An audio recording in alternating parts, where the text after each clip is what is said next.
Mas enfim, aqui estamos para poder falar sobre o medo, né? E o tema dessa primeira edição, primeiro episódio da a gente chama de Autocoragem Day, é como não ser escravo dos seus medos. Como não ser escravo dos seus medos. Porque, primeiramente, os medos escravizam a gente, né? Escravizam nossos resultados, a nossa meta que a gente quer atingir, bloqueia a nossa vida, limita, faz com que a gente, às vezes, não tenha uma boa qualidade de vida e por aí vai. Então, cara, assim, antes da gente começar para responder essa pergunta, primeiro vamos bem devagar. O que seria medo, então? O que você acha assim que é medo? Algo assim, né? O medo que a gente tanto fala. Bom, o medo ele é um paralisador, né, cara? Inicialmente ele é aquilo que a gente chama de defesa, é, um mecanismo de autodefesa. Então, para que ele serve? Ele paralisa a, a gente de várias formas para que a gente não é, faça nada que possa nos prejudicar. Por exemplo, é, ele, quando a gente está diante de um predador, sei lá, um leão, a gente vai sentir medo. Por quê? Porque provavelmente se você fizer alguma coisa que possa chamar a atenção do leão de uma forma maléfica, ele vai para cima de você. Então o medo ele serve para isso, para que você não faça movimentos bruscos ao mesmo tempo que você precisa decidir entre fugir ou atacar. Ele é um mecanismo de defesa, por assim dizer. E o medo, cara, né? O medo ele é uma emoção também, né? Assim, o Uhum, medo ele com né, certeza. é uma das emoções universais, né? Que muitas pessoas falam, né? Isso faz parte Uhum. dessas emoções universais que a gente sente. E eu acho que o medo, cara, ele é a emoção mais forte que a gente sente. Porque assim, a gente sente outras emoções também, como a felicidade, como a tristeza, a alegria, raiva. Só que eu acho que o medo, ele é uma emoção muito assim, automática, sabe? Tem algo acontecendo, o medo, ele é imediato, ele não é algo que talvez, assim, porque ele quer que a gente tome, parece uma ação de lutar com aquilo que a gente está com medo ou fugir, né? Como na maioria dos Uhum. casos. Uhum. E E sem contar também, nesse ponto que você falou sobre tem um predador na nossa frente, parece que a gente está correndo um perigo físico. E aí o medo quer nos proteger porque aquilo ali é uma ameaça para nós, porque pode nos causar algum tipo de dor física, né? Ou seja, a gente pode se machucar ou às vezes Pode, até morrer. pode prejudicar a gente de alguma maneira, né? Sim. E existe um outro tipo de dor que a gente pode sentir também, que é um sofrimento, digamos assim, emocional. Porque, por Uhum. exemplo, pessoas que têm medo de falar em público, né? Ou pessoas que querem abordar um grupo específico de pessoas. Essa pessoa, ela não.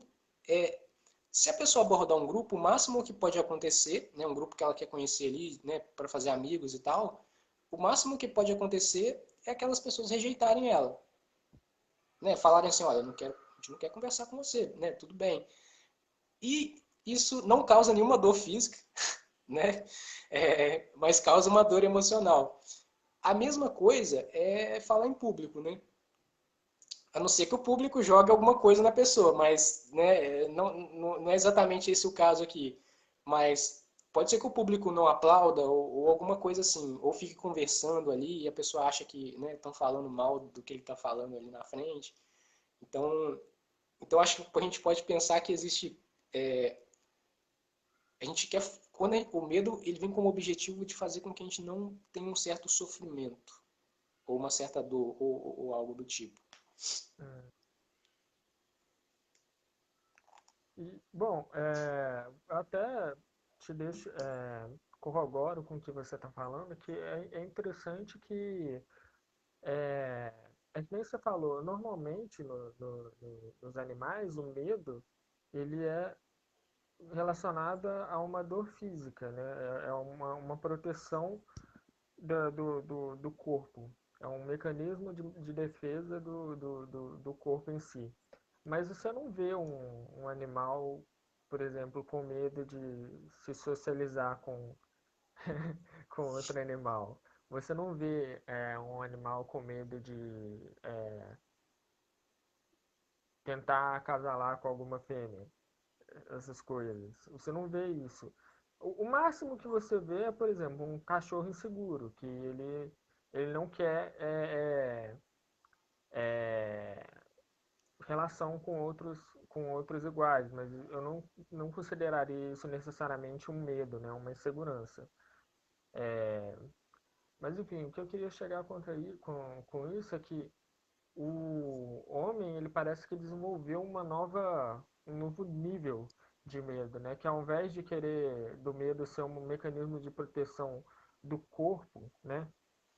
Contra a dor física e tudo mais, o ser humano ele desenvolveu o medo como uma maneira de proteger outras coisas, tais como a nossa imagem, a nossa identidade, o nosso ego. E coloca até bastante ênfase no ego, né? Porque muitos dos nossos medos eles são relacionados a isso, a um ego inseguro. Interessante, cara. E o medo, ele desencadeia outras, digamos assim, existem outros amigos do medo, vamos dizer assim, né? Com certeza. Só que assim, eu só quero deixar claro antes que às vezes a pessoa ela acredita que o medo ele seja um inimigo dela, sabe? Que o medo é algo 100% negativo e que, né, não pode sentir medo, que tem que estar confiante o tempo inteiro, que se você sentir medo as pessoas vão achar você covarde, sabe? Só que assim, sentir medo não é sinal de covardia, sabe? É um sinal de quem sente medo não é covarde, sabe? É ser humano. O ser humano sente medo. Eu acho que covarde é a pessoa que sente medo e quer mostrar que não sente medo, quando na verdade todo mundo sente medo. E o medo, eu não vejo ele como nosso inimigo. Eu só acho que assim, excessivamente, né, quando a pessoa tem uma fobia muito grande, o medo ele vem com o objetivo de nos dar um pouco de cautela, né? Toma cuidado e tal. Por exemplo, imagina se a gente não sentisse medo, cara. Eu moro aqui no apartamento, tem, tem a garagem, né? Tem dois andares abaixo do meu, né? Bem alto. Cara, se eu não sentisse medo, eu ficaria ali na sacada, né? De boa ali, tranquilo. Mas pelo fato de eu sentir um pouco de medo, que, né, todo mundo sente esse medo de altura, porque se cair lá embaixo, né, vai se machucar feio ou vai morrer, ele me dá essa cautela. Uhum. Então, o medo, ele nos dá uma certa cautela. Só que, às vezes, ele é, digamos, super protetor demais. Uhum. E eu, corroborando mais uma vez com o que você diz, né? O medo ele é necessário. Por exemplo, da mesma forma que quando você passa a faca em alguma parte do seu corpo e corta, você vai sentir a dor. Essa dor serve como um sinal do seu corpo para sua mente dizendo, olha, tem uma coisa errada aqui, eu preciso da sua atenção. E o medo, ele tem uma relação parecida com isso. O medo é basicamente quando a nossa mente, talvez até o contrário, né? Talvez a coisa que a nossa mente está tentando dizer para o nosso corpo, que olha, tem alguma coisa errada aqui, eu preciso da sua atenção também. E como o corpo e mente ele tem uma relação de união, então isso é uma coisa que faz muito sentido. É, em geral, né, existe a dor física e a dor emocional.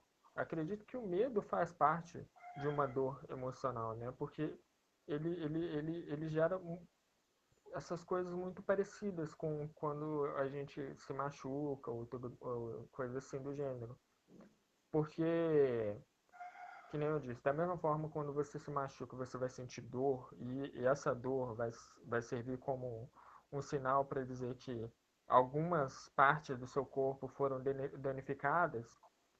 O medo, ele talvez sirva também como um aviso de que, putz, talvez você tenha feito alguma coisa errada. Ou então, putz, talvez você não deva fazer isso. Porque senão você vai entrar numa fria. E eu acho que o que você estava querendo dizer agora há pouco é basicamente que o medo ele é necessário, mas a gente não pode se deixar ser dominado por ele, né? O medo é uma ferramenta. Se você deixa, por exemplo, como uma ferramenta, você não pode deixar ele tomar conta de você. É a mesma coisa que você tá no carro e deixar o carro dirigir por você próprio. Você vai bater em algum lugar e vai se machucar bastante. O carro é uma ferramenta, assim como o medo é uma ferramenta. Então a gente tem que conduzir o medo para onde a gente quer, para de forma benéfica, por assim dizer. Sim, cara, exatamente. O medo ele é uma ferramenta, né? O que eu ia falar, cara? O...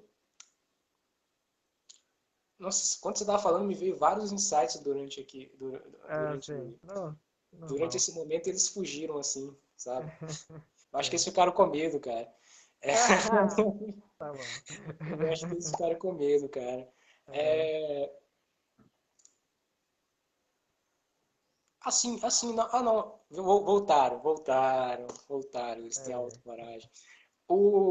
Você acha que o medo, grande parte dos medos que a gente sente, você acha que eles são criados pela nossa mente? Tipo assim, a nossa mente cria os medos antes, às vezes, de alguma situação, de algo acontecer na nossa vida? Você acredita que os medos eles são criados Você está na nossa mente? perguntando se o medo ele precede a situação, Sim, como se... Olha, é bem difícil dizer, porque, tipo, é quase como se os dois fossem juntos, né? Como se fossem dois lados da mesma moeda. Como uma situação perigosa se manifesta para você, da mesma maneira o medo se manifesta quase ao mesmo tempo. Então é muito difícil dizer qual que vem primeiro. Mas eu acredito que talvez as duas coisas. Talvez a situação perigosa para a gente do lado de fora seja a mesma coisa do que o medo do lado de dentro. Eu acho que tem essa relação. porque assim, eu penso agora no lado da, da prima do medo, né? A prima do medo, vamos chamar ela de ansiedade, né? Ansiedade, é. Cara, ansiedade é ansiedade, que também é muito famosa também por aí, né? Uhum.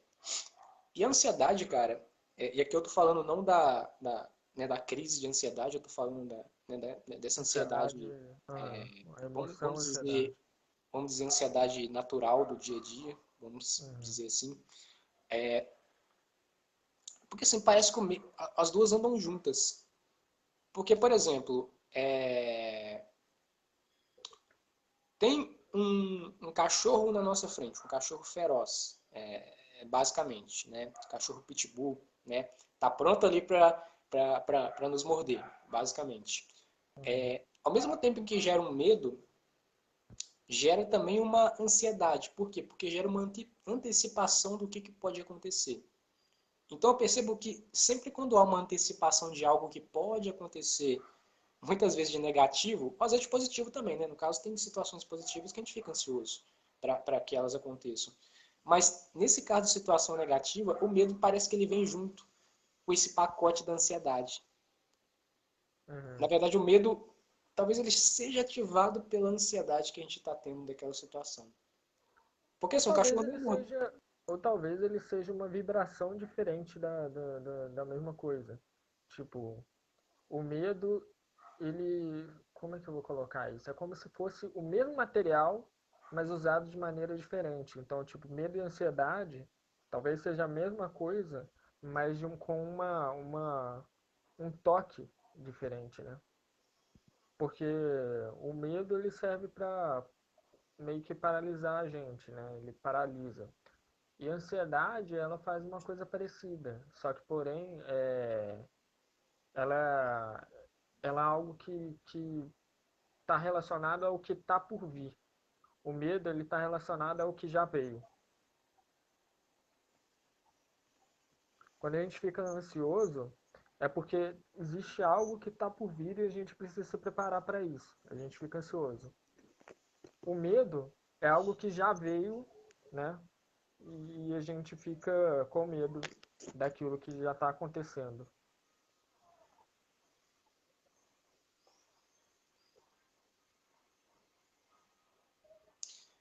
Eu vou trazer agora uma situação prática, né? Não minha, mas da realidade às vezes de muitas pessoas.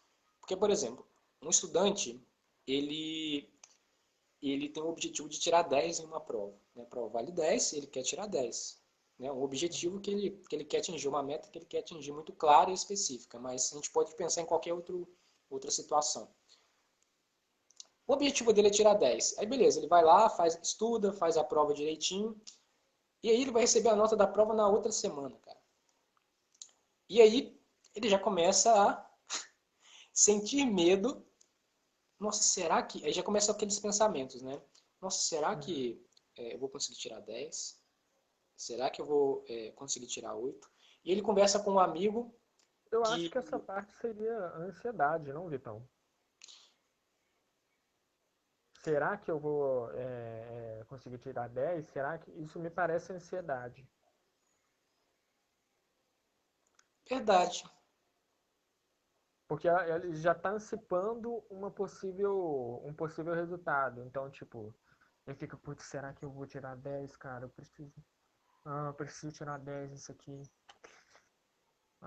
E aí começa, né? Ansiedade, ansiedade, ansiedade. Aí eu acho que o medo, ele vai vir quando a pessoa começar a pensar na situação que... E começar a visualizar uma situação de Nossa, que ele tirou uma nota ruim. E aí ele fica com medo dessa visualização que ele tem na mente de algo que para ele já veio, né? Na cabeça dele já veio. É interessante porque a gente entra naquele negócio de que o nosso corpo ele não sabe diferenciar o que é real e o que está aqui dentro. Então, quando a gente pensa numa situação que deu errado, vem o medo daquela situação que deu errado. Está acontecendo aquilo ali. Porém, quando é uma ansiedade, é algo que está por vir. A gente está pensando em algo que está por vir. Então, a ansiedade, ela vem com essa dúvida. Putz, será que vai acontecer? Será que eu vou conseguir tirar 10? Será que eu vou conseguir uma nota boa? Será que vai dar tudo certo? Será que a minha mente não vai dar branco na hora? Será que? Isso aí pra mim é interessante. ansiedade. Talvez uma consequência, né? Tipo assim, nossa, se eu não tirar 10, meu pai vai ficar muito bravo É, comigo. Ou os meus aí é pais o vão... medo. Aí é o Interessante. medo. Uhum.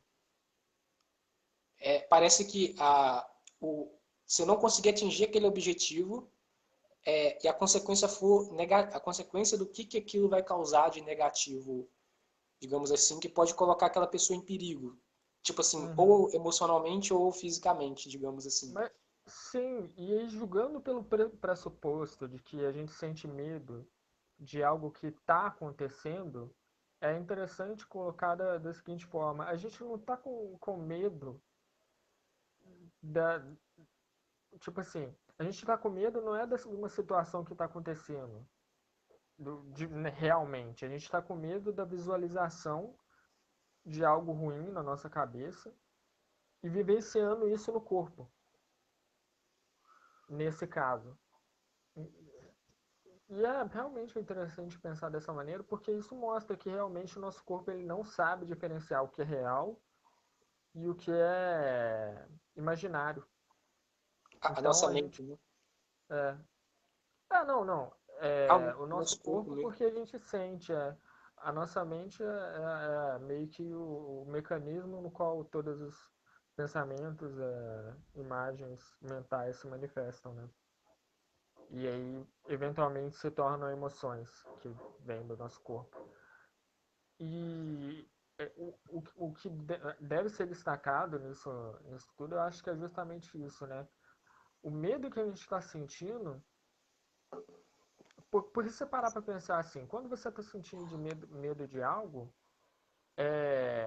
por exemplo, nessa situação, o estudante ele está pensando lá na cadeira dele, no quarto dele, está com ansiedade de que ele precisa tirar 10. Será que eu vou conseguir tirar 10? Não, não, putz, preciso tirar 10, eu espero que a minha mente não dê branco na hora. E aí, com essa ansiedade, ela começa a visualizar na mente dele uma situação em que ele tira, sei lá, 3. Aí vem o medo. Mas esse medo veio em relação a uma situação real? Não. A uma situação que estava aqui, imaginária. E é aí que o medo começa a ser nocivo. Quando a gente está com medo de algo que ainda não aconteceu. Uma situação que ainda não está presente. Quando a gente está com medo de uma situação presente, por exemplo, quando é, por exemplo, realmente tirou 3 numa prova valendo 10, você está com a prova na mão, e aí você, você tá com medo daquilo, é. Ali já o medo já é mais útil. Mas, tipo assim, eu acho que nem ali seria útil porque já aconteceu. Então, tipo, você já tá com 3 ali já tirou. Mas É. seria útil, às vezes, para o futuro, né? Porque, por exemplo, Sim, tirei 3 sim, numa prova, meu Deus, eu vou ter que estudar mais agora para as próximas e tal. E sim. pra, Aí sim. Aí sim. Aí esse medo seria útil. Mas eu tava pensando assim, nessa mesma situação ele seria inútil se, por exemplo, a pessoa começasse a pensar, putz, tirei 3. Meus pais vão me bater muito quando eu chegar em casa. Porque aí já é outra situação imaginária que ainda não aconteceu. porque às vezes nem acontece, né, cara? Às vezes o pai só vai falar, meu filho, estuda mais da próxima vez e tal. Às vezes Exato, nem acontece. exato. Cara, é, uma outra questão que chega também, muito comum no senso comum, é falar sobre controle, né? Controlar o medo, né? Como controlar a ansiedade, como dominar o medo. É, você acha que é possível controlar o medo? Eu acho muito difícil essa suposição, porque, por exemplo, se eu te perguntasse aqui, Vitão, dentre os processos que estão acontecendo, perdão, antes disso eu vou perguntar o seguinte: quantos processos atualmente no seu corpo e mente estão acontecendo simultaneamente? Quanto você daria? Chute aí. 1 milhão, 2 milhões, Cara, 1 milhão, vários, muito, né? muita coisa acontecendo. Quantos deles você controla?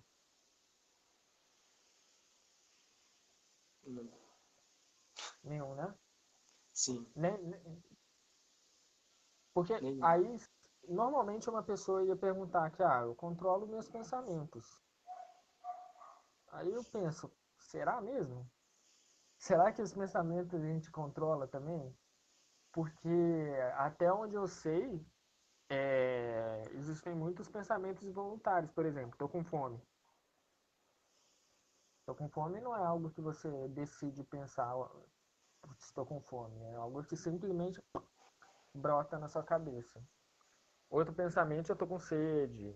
Enfim, existem vários pensamentos que surgem automaticamente. Você não controla. Então, eu não diria controle, mas eu diria condução. Porque a partir do momento que o pensamento está ali, você tem como conduzir ele. Você não controla o pensamento, mas você pode conduzir.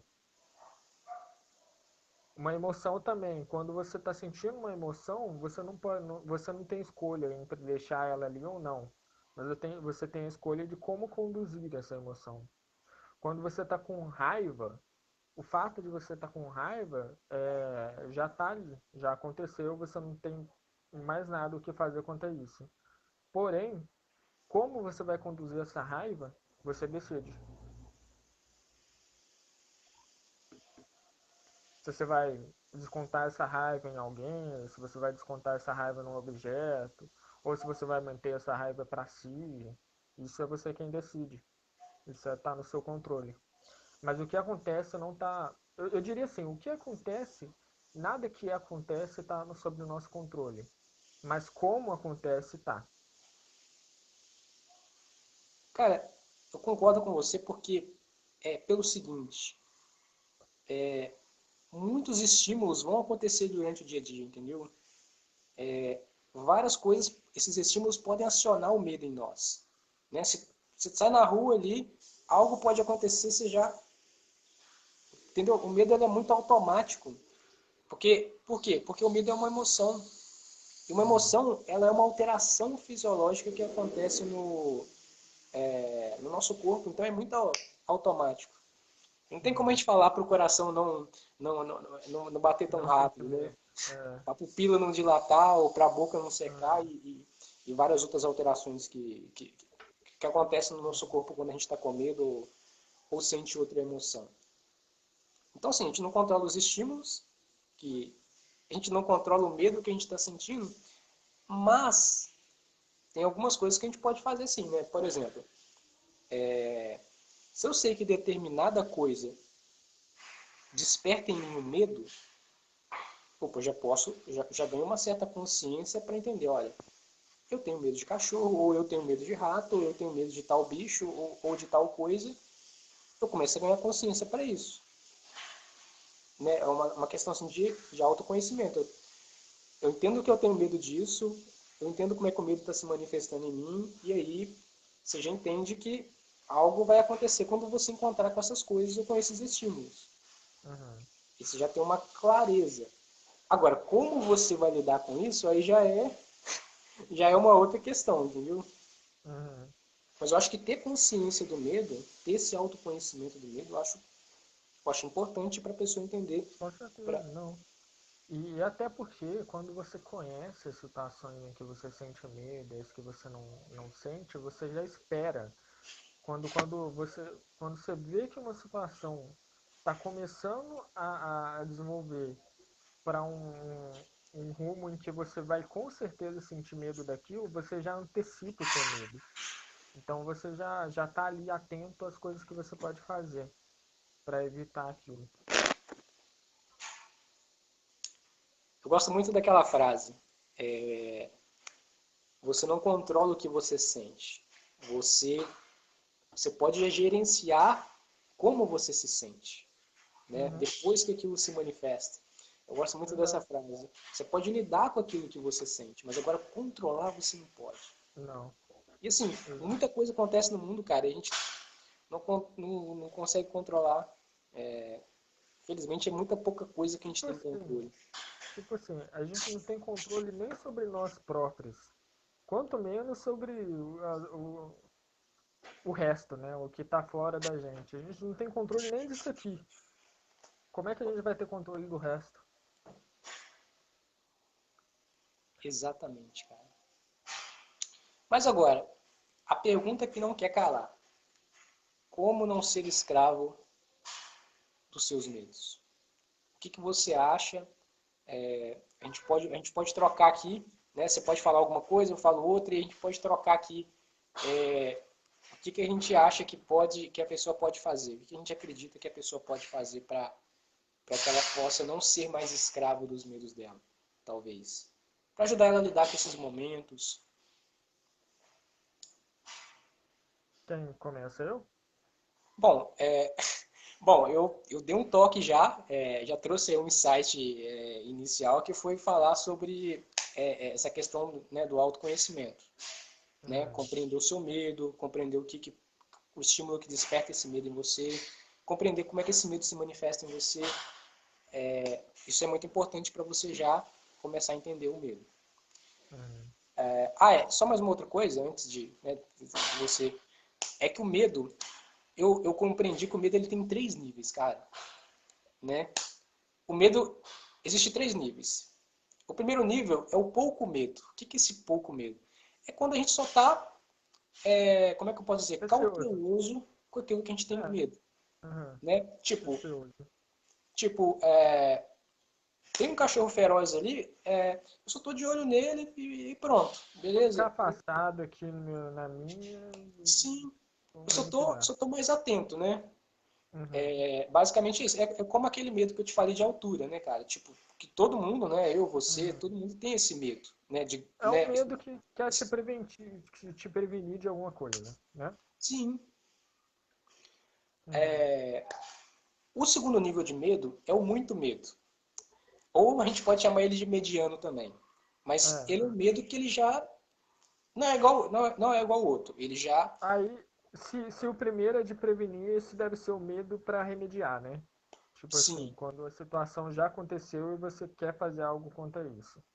você quer fazer algo quanto a isso. Você quer tomar alguma ação, ele já se manifesta um pouco mais fisiologicamente. Né? Você já Uhum. fica bem mais atento, bem mais em modo alerta, hipervigilante também que se fala, né? Uhum. Quando esse tipo de situação acontece. Mas tem um terceiro tipo de medo, cara, que ele é o pior de todos, que é a famosa fobia. A Uhum. fobia, a pessoa fica desesperada, né? Nem sempre, né? Mas é muito comum a pessoa que tem determinado medo, ela ficar desesperada. Às vezes a pessoa grita, Esse é por um exemplo, medo irracional, né? Esse é sim, o medo que não tem, pelo menos, não aparente explicação. Então, tipo, a pessoa que tem fobia de aranha, ela, ela morre de medo só por estar na presença de uma aranha. Ela não tá nem com medo do que a aranha pode fazer, ou nem com. Tipo assim, ela não tá nem prevenido de algo, nem querendo remediar algo. Ela tá só com medo da presença do objeto do medo dela ali. sim. A mesma coisa a pessoa que tem medo de altura, cara. Ela às vezes não entra nem em prédio, assim, sabe? Uhum. Entendeu? Pra subir lá Tem pra cima. pavor de olhar para as alturas e tal. E assim, eu acredito que essas pessoas que têm fobia normalmente é porque elas passaram por alguma experiência, cara. Quando elas eram crianças, quando elas estavam no processo de desenvolvimento, elas tiveram uma experiência negativa com essa fobia que ela tem. Sabe? Tipo assim, a pessoa que tem fobia de cachorro, pode ser que ela já foi mordida por um cachorro, talvez. E aí ela generalizou que todo cachorro morde, todo cachorro é bravo ou feroz ou algo do tipo. Ou outro tipo de medo também. Então ela passou por aquela experiência negativa e aquilo marcou ela, ficou dentro dela. Uhum. Mas enfim, Bom, é, normalmente são assim os casos, né? Que normalmente as fobias são explicadas por isso. Mas tem algumas fobias que a pessoa nasce com ela, sabe? Que são umas fobias já que vem da pessoa. E essas fobias são as mais misteriosas, né? Porque a pessoa não adquiriu na infância e nenhum tipo, em nenhum processo da vida ela adquiriu essa fobia, ela simplesmente veio com ela. E essas são as mais misteriosas. Mas enfim, isso aí é assunto para outro dia. então agora a gente vai começar nosso desafio então. Uhum. Como, como não ser escravo dos seus medos? Aí você pode começar a primeira recomendação, o primeiro insight que você acha assim que a pessoa poderia fazer para ela poder não ser mais escrava dos medos dela. É porque a gente fala sempre do eu, né? Eu gosto disso, eu desgosto daquilo, eu quero isso, eu quero aquilo. eu tenho medo disso, eu tenho medo daquilo, eu tenho ansiedade, eu estou feliz, eu estou triste. Mas a gente fala muito da tristeza, da ansiedade, do medo, enfim. Mas a gente fala muito pouco do eu que sente todas essas coisas. E é interessante que é, parece que esse eu, ele normalmente é a fonte de tudo isso. Então, por que que a gente, ao invés de colocar a atenção no medo, na ansiedade, na é, no que a gente gosta, no que a gente desgosta, por que a gente não coloca a nossa atenção nesse eu que sente tudo isso, que está experienciando tudo isso? Porque esse eu definitivamente não pode ser uma emoção, certo? Também não pode ser um pensamento. Porque se for, é um eu ilusório. Então, eu acho que uma coisa que a gente precisa ver bem claramente é quem é esse eu que está com medo de tal coisa. E aí, quando a gente perceber quem é, a gente pode seguir para os próximos passos, que provavelmente são os que você vai falar. Interessante, cara. E você pode falar um pouco mais sobre sobre esse eu? Ou no caso, como você disse, você tem que descobrir qual é esse eu, né? Então significa Uhum. que são dois, né? Você pode falar um pouco sobre eles? Bom, eu vou pedir permissão para entrar num âmbito mais espiritual aqui, né? Pode, ó, É, que isso. é porque a gente sempre fala de um eu, né? E esse eu que a gente fala, ele não é necessariamente a nossa personalidade, nem o nosso ego, porque ambas essas coisas estão em constante mudança. O eu que eu sou, pelo menos a personalidade que eu tenho hoje, talvez eu não tenha amanhã. Talvez aconteça alguma coisa na minha vida que essa personalidade mude um pouco. O mesmo serve para você, Vitão. Talvez aconteça alguma coisa ruim ou feliz na sua vida que mude essa personalidade de alguma maneira. Mas o eu essencial, ele não muda, ele está presente durante toda a nossa vida. Caso contrário, a gente perderia a memória de algumas experiências porque o eu, entre aspas, o eu mudou, né? Não é o mesmo eu. Então, existe um eu que está presente em todas as nossas experiências e a gente nunca costuma dar atenção para isso que a gente chama de eu. E a gente costuma sempre criar histórias para esse eu, né?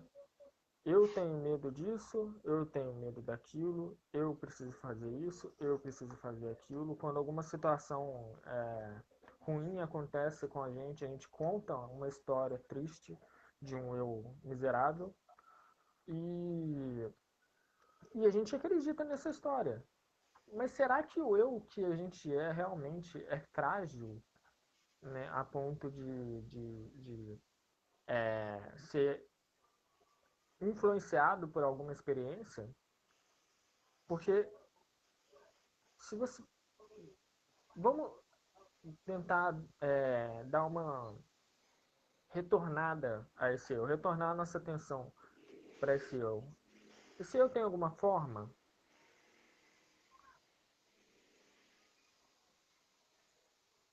Você pensa, coloca essa atenção lá, e você vai ver, putz, esse eu não é um pensamento, não é um sentimento, não é um objeto, Não é uma emoção, né?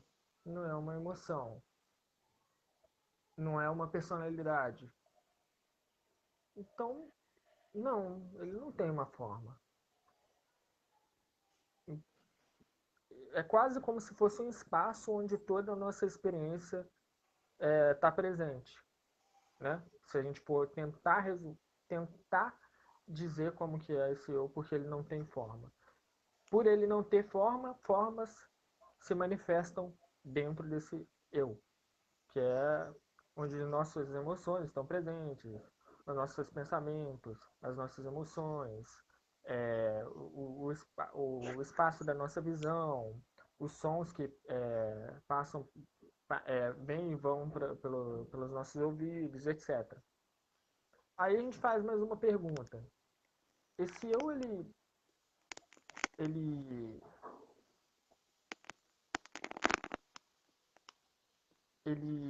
é influenciado, ele pode ser ferido por alguma experiência? O nosso corpo ele pode até ser ferido. A nossa personalidade talvez possa ser ferida também, o nosso ego principalmente. Mas o eu, ele é algo que pode ser ferido porque ele não tem forma. Se ele não tem forma, então ele não necessariamente pode ser ferido, pode. Porque algo para ser ferido, algo para ser tocado, ele precisa pelo menos ter uma forma. Mas esse eu não parece ter forma.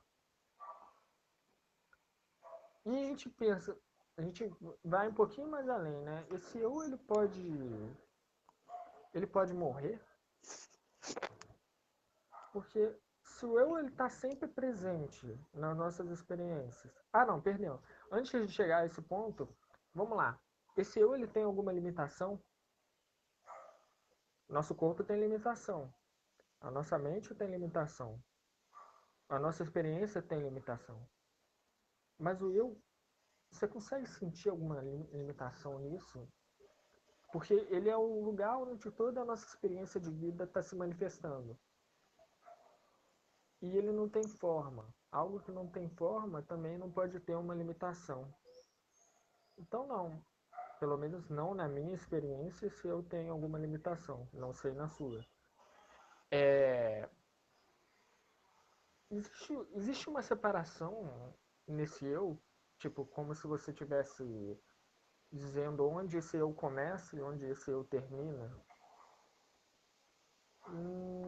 Também não, até porque algo que não tem forma não tem nem distância, né? Ele não pode ser, ele não tem dimensões, por assim dizer.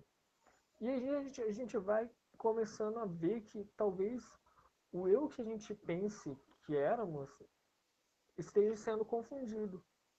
Porque esse eu não tem limitação, não tem forma, não tem limitação, não pode ser dividido.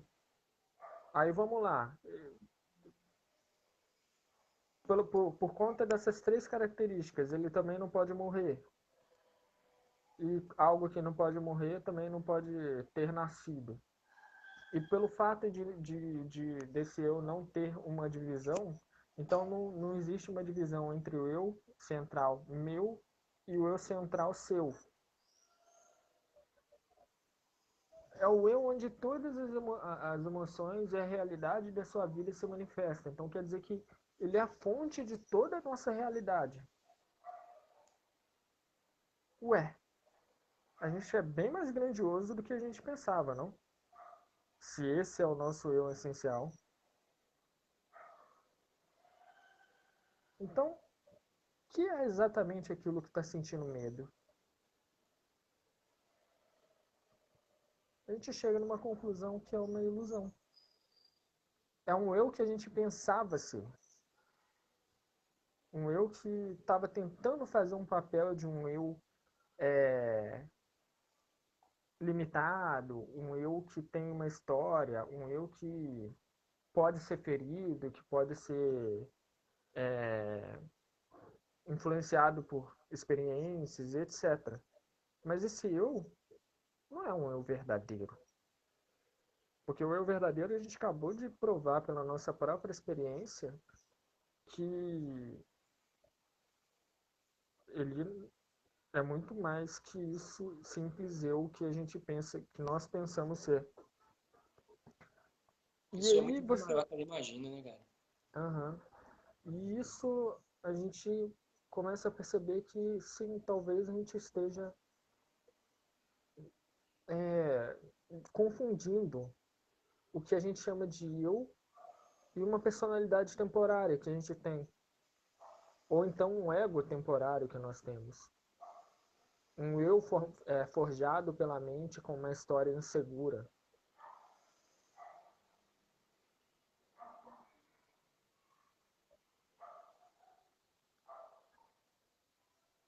E é basicamente isso. Cara, tem uma coisa que você disse. Na verdade, todo esse momento, uma palavra que você falava muito foi né, o ego, mais voltado para o eu. Eu me lembrei, cara, de um livro que eu li. O nome do livro é Como Fazer Amigos e Influenciar Pessoas. Não sei se você já ouviu falar nesse livro. Você já me contou dele, mas eu nunca li.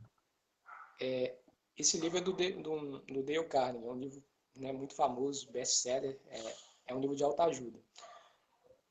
E, cara, esse livro tem muito essa questão do eu, sabe? É porque é um livro assim que fala muito dessa questão de empatia, de como desenvolver carismas, mas fala muito de se colocar no lugar do outro. Então fala muito sobre essa questão do eu, que as pessoas preferem ouvir mais, falar mais sobre elas do que ouvir o outro. Então fala muito disso no livro.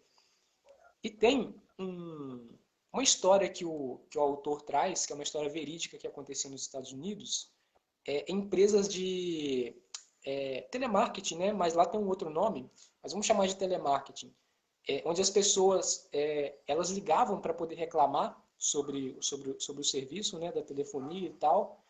E, e a palavra, cara, que foi mais falada, que né, o autor quis trazer essa reflexão sobre o eu, era a palavra eu.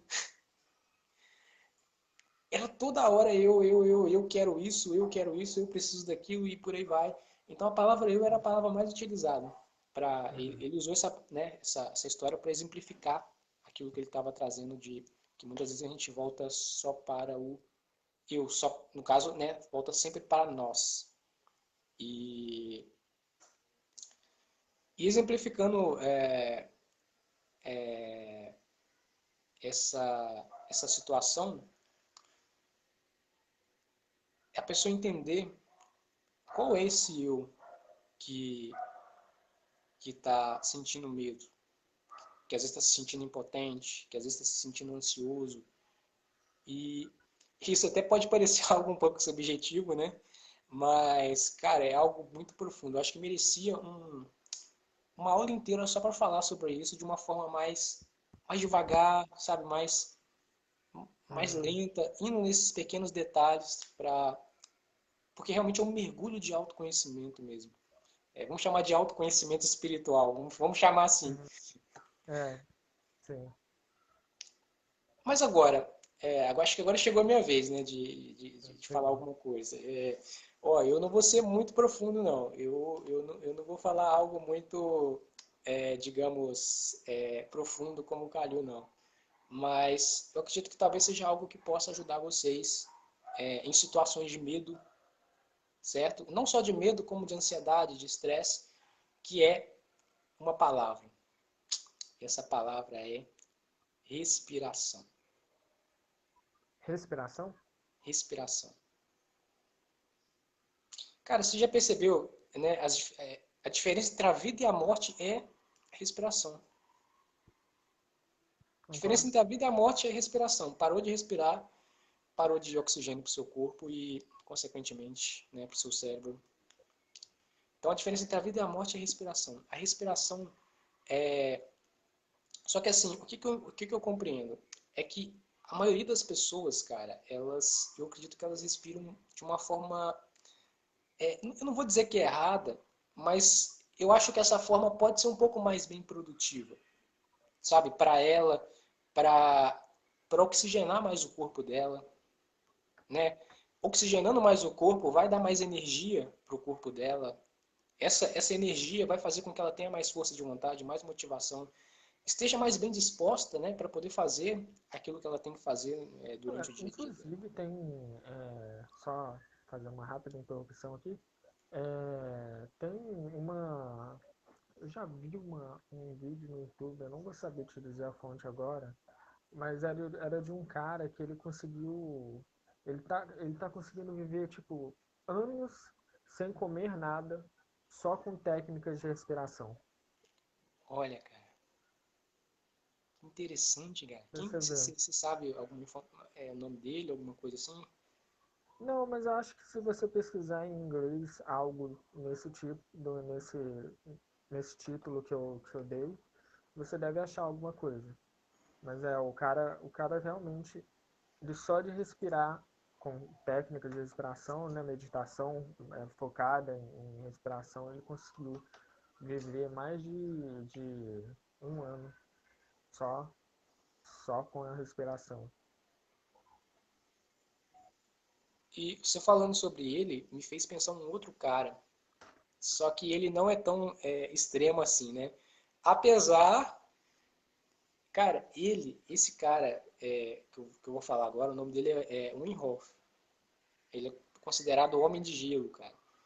Ele tem um método chamado Wim Hof, né? Onde ele, uma das grandes bases do método dele são técnicas de respiração. Pô, esse cara já foi em lugares muito frios, cara, só de tênis e um shortinho, sem camisa. Ele já entrou nesses lugares com essas águas bem geladas mesmo, sabe? Bem abaixo de zero mesmo. Só, né, só com sunga só. Como também ele já foi em lugares muito quentes, correr e fazer caminhada em longa distância, cara. E ele falava que a base dele era um método, e grande parte desse método tinha técnicas de respiração. Então, assim, um cara muito show. Então, meio que ele aplicava essas técnicas de respiração enquanto mergulhando nessas águas frias, aí ele ficava tipo com a cabeça para fora e usando essas técnicas de respiração. Na verdade, ele fazia duas coisas.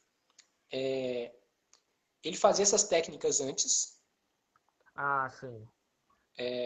porque assim, são várias técnicas, né? Tem Uhum, vários, né, tipos de respiração e tal. Para aquecer, para oxigenar o corpo, retenção de ar também, ele trabalhava tudo isso. E quando ele uhum, mergulhava, ele também utilizava uma técnica de respiração. Provavelmente, ele mantinha o corpo dele aquecido quando ele uhum, estava dentro da água, ou, né, porque a respiração, ela, dependendo do jeito que você respira, ela pode aquecer mais uhum, aquecer mais você internamente. sim. Internamente falando fisicamente, né? Uhum. E, e a respiração, cara, ela dá essa energia pra gente sim, né? Dependendo da respiração que a gente tem. Traz mais oxigênio para o nosso cérebro também. Não à toa, praticamente todos os mestres espirituais e todas as técnicas de meditação, elas enfatizam bastante na respiração, né? Cara, a respiração é a âncora de meditação mais utilizada. Uhum, Né? Quem pratica meditação, grande parte das pessoas utilizam a respiração como âncora. Né? Âncora, que eu falo, é o objeto que é utilizado para você manter a sua concentração, né? A sua atenção ali durante o exercício de meditação. Né? Claro, tem outras técnicas, tem mantras que você pode utilizar, focar em uma vela, né? Vários uhum. objetos e podem ser âncoras, mas a respiração tende a ser mais eficiente, pelo menos, né, segundo a minha experiência e o meu conhecimento também. Então, assim, a respiração é algo muito poderoso. E você pode perceber, Calil, que em um momento de medo, o que a gente tem em um momento de medo? Em um momento, antes da gente falar em público, antes da gente estar presente para uma situação, para um grupo de pessoas que a gente quer conhecer, para uma pessoa que a gente quer conhecer, para uma reunião que a gente tem que ir, a gente está com medo ou ansioso. A gente não tem praticamente nada, cara. Às vezes a gente só tem o nosso corpo e a nossa mente ali, e o que a gente vai fazer nessa situação de medo e de ansiedade, de estresse? Talvez trabalhar, né, no que a gente tem, né? Na única coisa que a gente tem, que é o nosso corpo e a nossa mente ali no momento, através de provavelmente isso que você está falando, né? Respiração, meditação e etc. Sim. E aí vem a pergunta, como é que eu respiro? Ó, tem estudos que mostram que a respiração que tende a dar mais oxigênio para o nosso corpo e para o nosso cérebro é uma respiração mais diafragma. ou seja, aquela respiração que acontece na barriga. Você pode notar, o Calil, que crianças pequenas, né? Você pode ver que quando ela está dormindo, ou até mesmo quando ela está acordada mesmo, mas principalmente quando ela está dormindo, a barriga dela faz um movimento, Ah, porque sim, é pelo a respiração diafragma. dela é mais profunda, Aham, sabe? aham. E a nossa respiração normalmente, nossa, que eu falo da maioria das pessoas, é uma respiração mais torácica. Ela é mais da parte aqui de cima. Então, se a sua Uhum. barriga não faz um movimento, no momento que você vai fazer uma respiração, a gente chama isso de respiração consciente, mas tem uma outra palavra, respiração funcional. Gosto muito desse termo, respiração funcional. Fazer um movimento com a barriga. Mas enfim, a gente falou sobre respiração. Você conhece alguma técnica de respiração ou você gostaria que eu dividisse? Cara, infelizmente eu vou ter que admitir que eu não conheço muitas técnicas de respiração, não. Mas eu estava familiarizado com essa a respiração através do diafragma. Que você usa o ar, ele meio que. Não sei se isso eu estou falando de forma precisa, mas acho que o ar ele passa pela barriga, né? E você infla sua barriga enquanto você respira e isso traz mais oxigênio pro seu corpo. O... E a sua atenção volta muito para o corpo. Quando você utiliza Sim. uma Uhum. respiração, a sua atenção volta muito para o corpo e traz um pouco mais de consciência para o seu corpo, que é uma coisa que você fala bastante também, né? É interessante, uma coisa aqui que me veio à cabeça. Parece que até no quesito da respiração a gente tá fazendo errado, hein, Vitor? Durante a nossa vida toda, a gente tá respirando errado a vida. Caraca, velho. E, cara, é uma A gente coisa não que, faz né? nada certo. Nós, seres humanos, não fazemos nada certo, nem respirar certo a gente está servindo.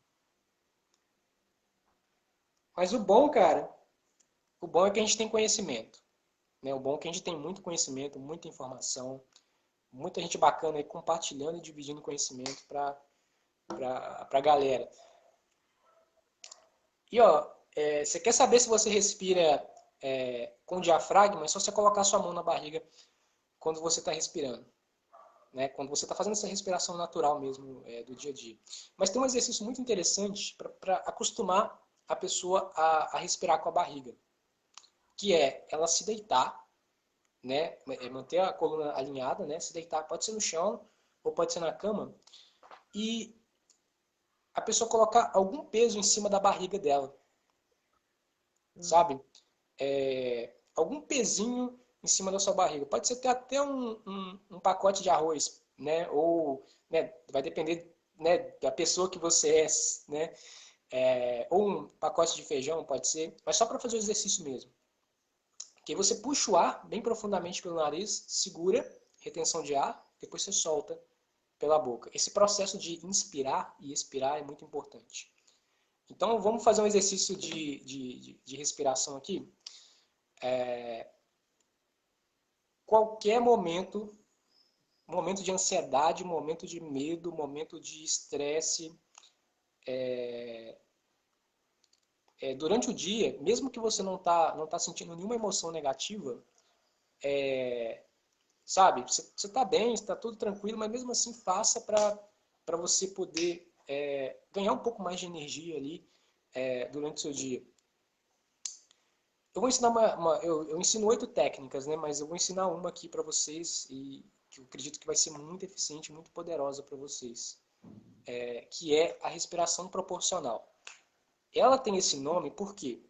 Porque ela é uma proporção. E essa respiração ela funciona assim: 4, 4, 4, 3, vários ciclos, né? Mais de 4. Então eu vou ensinar 4 técnicas para você poder aplicar essa respiração proporcional. A primeira técnica é a inspiração. Inspiração é você puxar o ar. Só que você vai puxar bem profundamente. Mas puxar não de uma forma agressiva com você mesmo, mas puxar de uma forma sutil, de uma forma amorosa, mas puxar todo o ar, né? E você vai puxar o ar contando mentalmente até 4. 1, 2, 3, 4. Pode contar devagar, com calma, mas puxa todo o ar durante essa contagem até 4. Depois que você puxar o ar, você inspirar, você vai buscar retenção de ar. Né? Retenção de ar é você segurar o ar. E aí você vai segurar esse ar que você puxou durante 4 segundos também. E mentalmente você vai contar até 4, devagar, com calma. A terceira técnica é a inspiração. Desculpa, a expiração. Né? Inspiração é puxar. Expiração é deixar o ar sair. E aí você vai abrir a boca e vai deixar todo o ar que você segurou sair livremente. Deixa todo o ar sair. Né? Eu não sei o que é mais importante, se é a inspiração ou se é a expiração. Mas todos os dois é importante. Os dois se completam. Né? Uhum. E aí quando você expirar, você também expira contando mentalmente até 4. E quantos ciclos eu devo fazer, Vitor? Você pode fazer quantos ciclos você quiser. Né? Eu faço 20 minutos, né, de meditação, né, por dia. Mas em momentos de medo, eu não tenho noção de quanto tempo eu faço. Só até eu me sentir calmo e tranquilo, beleza. Então vamos fazer rapidinho? Então vamos Vamos? lá. 4, 4, 4. Inspira 4, retenção de ar 4 e expiração 4. Você que está assistindo, mantenha a postura da coluna alinhada, que isso é muito importante para, né, para oxigenar o seu corpo. Mesmo que você queira fazer deitado, aí na sua casa você pode fazer deitado, mas mantenha a postura da coluna alinhada, isso é muito importante. Então vamos lá.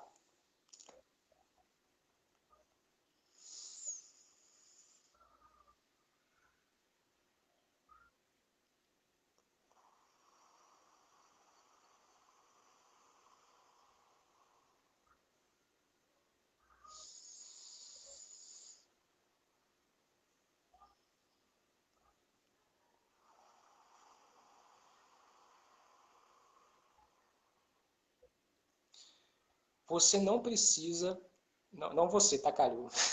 Mas você não precisa inspirar rapidamente, soltar rapidamente, não. Cara, vai com calma, com tranquilidade. Eu acho que quanto mais amoroso você for nesse processo de inspirar, deixa sair, sinta o ar puxando o ar, sinta o ar saindo, sabe? Esse processo é muito importante para você trazer o foco para a sua respiração também. Isso é muito importante.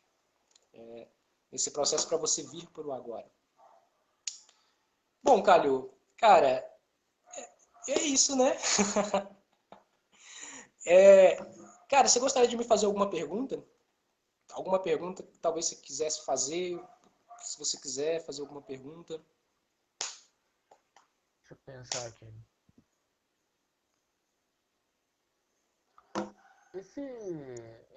Essas técnicas de respiração, elas são boas para você fazer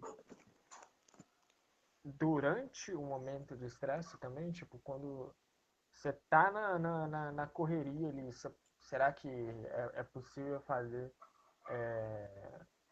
enquanto tudo está acontecendo ali? Com certeza, cara. Porque assim, você pode perceber que quando você está estressado, quando você está ansioso ou quando você está com medo, a sua fisiologia ela muda, certo? Uhum, A alteração não é só emocional, né? Não é só uhum, mental. Acontece uma alteração fisiológica também e com certeza a sua respiração ela vai estar sendo alterada também. uhum. Né? Quando a gente está com medo, por exemplo, a gente tem uma respiração às vezes um pouco mais ofegante É. durante aquele processo. E quando a gente está estressado, com certeza a nossa respiração também mudou. Então, quando você faz alguma técnica dessa, por exemplo, a respiração proporcional em um momento de estresse, com certeza isso vai aliviar um pouco o estresse. Né? Não significa, às vezes, que vai acabar com o estresse que a pessoa tem, mas vai trazer a consciência mais para o corpo, para a respiração, e isso vai ser muito importante para ela lidar melhor com isso. Uhum. Eu respondi essa pergunta? Respondeu, com certeza. Cara, tipo assim, eu acho que a gente já passou bem mais da uma hora de, de live aqui. Cara, eu queria te agradecer de verdade por ter aceitado o convite. É, acho que já faz Esse um já é o ano. segundo. É a segunda série que você faz que eu tô fazendo estreia dela, né? Cara, a gente já fez 3 lives juntos. Sim. Teve aquela, né? Aham. Teve uma outra. E teve uma outra antes, eu não sei se você se lembra dela. A gente falou sobre produtividade. Lembro, lembro. Então, eu acho que essa da produtividade você estava iniciando ainda, ou então foi a outra antes disso. Mas eu sei Foi, que teve duas aí eu estreiei o quadro do seu canal. foi a outra, cara. Eu acho que foi a Acho que outra. foi a outra, né? Foi Foi a a outra. outra. É, Foi o projeto 1817. acho que foi. E essa, é a pri- e essa é a primeira, cara. É a primeira Sim, eu tô que... estreando essa também, tá vendo? Eu só trago aqui, procuro trazer gente boa, né? Gente nossa, gente muito show aqui. Mas, cara, sério mesmo, obrigado pelo convite, tá? Obrigado pelo seu, né, por ter disponibilizado o seu tempo aí. Quando eu te fiz o convite, você sempre fala assim, vamos lá. Show Obrigado de mesmo, de bola. verdade. E é isso, cara. Obrigado e a gente se encontra por aí.